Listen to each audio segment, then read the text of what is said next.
Oke, halo semuanya. Saya Ahmad Maulana Rusli.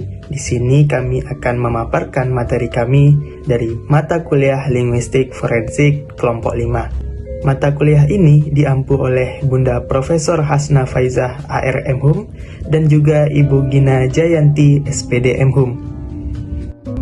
Kelompok 5 beranggotakan 4 orang. Yang pertama saya sendiri, Ahmad Maulana Rusli. Yang kedua ada Esther Simanung Khalid. Selanjutnya ada Lailatul Hikmah. Selanjutnya juga ada Putri Syahilda Lestari. Langsung saja kita masuk kepada pembahasan yang pertama yang akan dimulai oleh saya sendiri mengenai materi linguistik forensik dalam kasus hukum. Linguistik forensik seperti yang diungkapkan oleh Olson tahun 2008 bahwa ranah ilmu ini merupakan ranah indisipliner antara bahasa, kejahatan, dan hukum. Di dalamnya, hukum termasuk penegak hukum, bidang yudikatif, peraturan, perselisihan, atau proses hukum. Bahkan, perselisihan yang hanya berpotensi melibatkan beberapa pelanggaran hukum atau kebutuhan untuk mencari upaya hukum. Mr. Menemin berpendapat pada tahun 2002 mengemukakan bahwa area penelitian linguistik forensik dalam ranah bahasa dan hukum dapat diuraikan sebagai berikut. Yang pertama ada phonetic auditory atau auditory phonetics. Phonetic auditory dalam penelitian linguistik forensik mencakup: yang pertama ada identifikasi pembicaraan para saksi dan korban, yang kedua ada line up suara atau parade suara, yang ketiga ada suara persepsi dan diskriminasi, yang keempat ada suara imitasi atau menyamar, yang kelima ada pengaruh bahasa pertama pada identifikasi pembicara, yang keenam ada pengaruh pergeseran suara pada identifikasi suara, yang ketujuh ada identifikasi aksen sosial atau regional atau dialek. Yang kedelapan ada pendengar persepsi usia pembicara. Yang kesembilan ada mengulangi pembicaraan atau tuturan. 10 ada pengenalan pembicaraan telepon. Yang ke-11 ada identifikasi pembicaraan melalui aspek morfologi dan sintaksis. Kemudian, linguistik forensik dalam ranah bahasa dan hukum juga mencakup fonetik akustik. Nah, fonetik akustik ini juga terbagi ke dalam beberapa bagian. Yang pertama ada identifikasi pembicaraan dengan analisis fonetik. Yang kedua ada identifikasi pembicaraan dengan kualitas suara. Yang ketiga ada identifikasi pembicaraan oleh variasi fonologis. Yang keempat ada identifikasi pembicaraan dengan kecepatan berbicara. Yang kelima ada karakteristik fisik pembicara. Yang keenam ada profil pembicara terkait dengan kelompok regional dan sosial. Yang ketujuh ada efek kerancuan dalam bertutur atau berpidato. Yang kedelapan ada manifestasi fonetik afektif dari pembicara nasional. Yang kesembilan ada tekanan atau aksen asing dalam diskriminasi suara.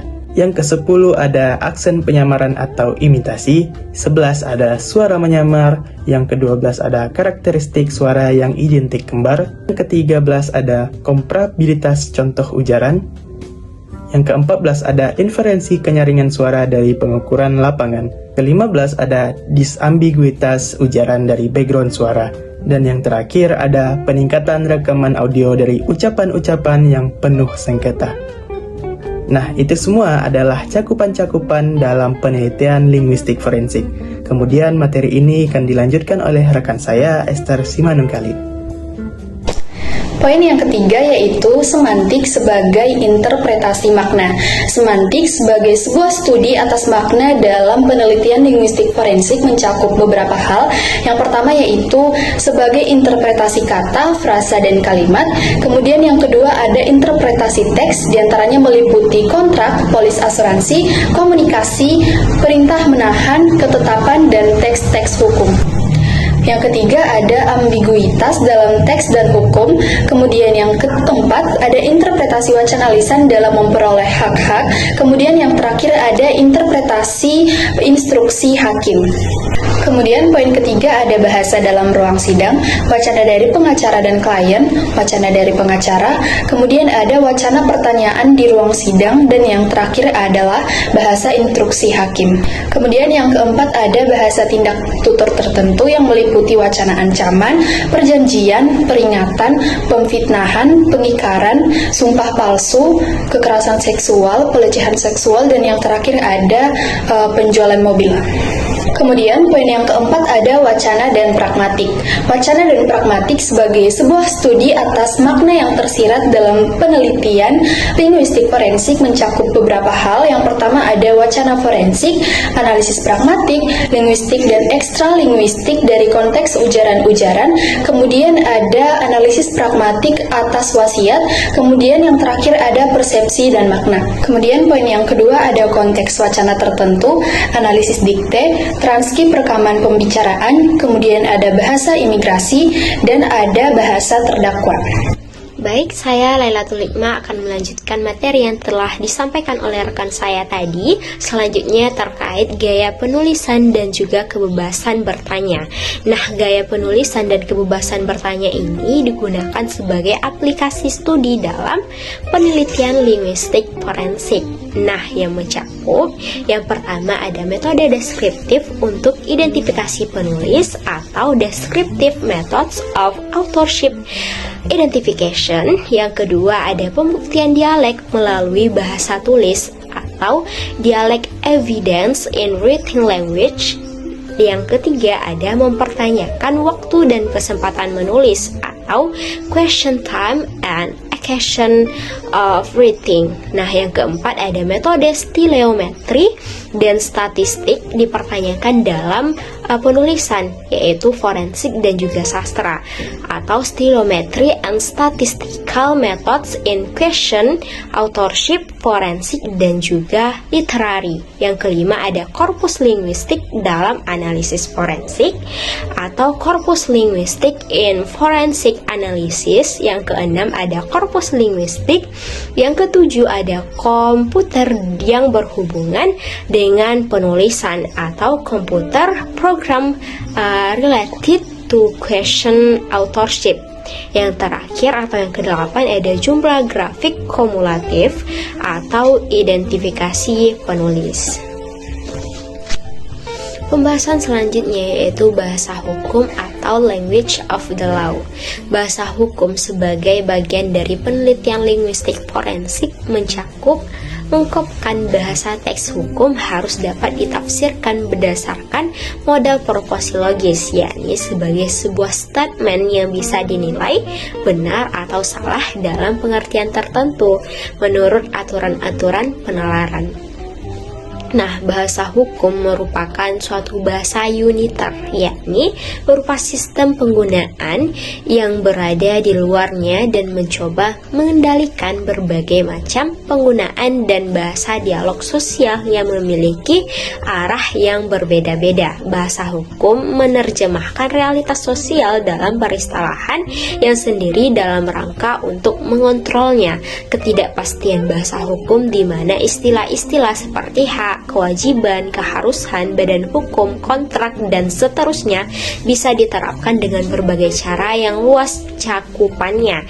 Ini berarti bahwa bahasa hukum lebih bersifat retoris daripada sekedar peraturan. Retoris sendiri yakni sebuah pertanyaan yang tidak memerlukan jawaban. Jadi, bahasa hukum ini lebih mementingkan atau mengedepankan retorika yang mengedepankan berpikiran logika. Saya Putri Syaila Lestari akan melanjutkan pembahasan materi dari rekan-rekan saya sebelumnya, yaitu bahasa di dalam ruang sidang atau language of the courtroom. Perangkat yang digunakan di dalam ruang sidang dan terlibat sebagai para pembicara adalah saksi, pengacara, dan juga hakim. Penelitian linguistik forensik lebih memfokuskan pada wacana dan juga penggunaan pragmatisme bahasa di dalam ruang sidang dan berpotensi untuk mempengaruhi keputusan pengadilan, bisa berupa vonis bebas ataupun vonis kurungan penjara. Studi bahasa yang digunakan di dalam ruang sidang mencakup yang pertama, bahasa saksi atau language of the witness, yang kedua ada bahasa pengacara atau language of lawyer, dan yang ketiga ada bahasa hakim atau language of judges. Yang terakhir ada interpretasi dan terjemahan atau interpretation and translation. Interpretasi atau penafsir merupakan suatu kemampuan kompleks yang dapat digunakan dalam kondisi apapun, termasuk dalam konteks forensik. Penerjemah dalam konteks hukum memerlukan keahlian khusus terhadap norma dan juga aktivitas forensik. Ada banyak kegiatan yang mencakup di dalam kegiatan interpretasi dan juga terjemahan ini. Yang pertama itu interpretasi pra-peradilan, yang kedua interpretasi ruang sidang, yang ketiga ada interpretasi dengan dialek dan budaya, yang keempat ada mempertanyakan interpretasi testimoni, yang kelima tidak adanya interpretasi, yang keenam peran penerjemah dalam ruang sidang, yang ketujuh pendidikan penerjemah, dan yang terakhir ada terjemahan. Setelah kami memaparkan materi-materi tadi, kami akhirnya mengetahui bagaimana mekanisme linguistik forensik ini bekerja di dunia hukum. Perangkat-perangkat yang dibedah oleh linguistik forensik ini termasuk di dalamnya adalah menganalisis dokumen parlemen, kehendak pribadi, penilaian dan pemanggilan pengadilan, undang-undang, dan juga produk-produk hukum lainnya. Atau singkatnya, ahli linguistik forensik ini menerapkan ilmu kelinguistikan dan juga teknik kebahasaan dalam mengkaji suatu kasus hukum atau proses hukum. Yang mana pelaksanaan kajian linguistik forensik ini dapat dilakukan tahap pertama, yaitu mengumpulkan data-data, baik itu data primer maupun data sekunder. Yang mana pengumpulan data ini dapat dilakukan dalam beberapa tahapan. Yang pertama ada tahap reduksi data, yang kedua ada tahap penyajian data, dan yang ketiga ada tahap penyimpulan.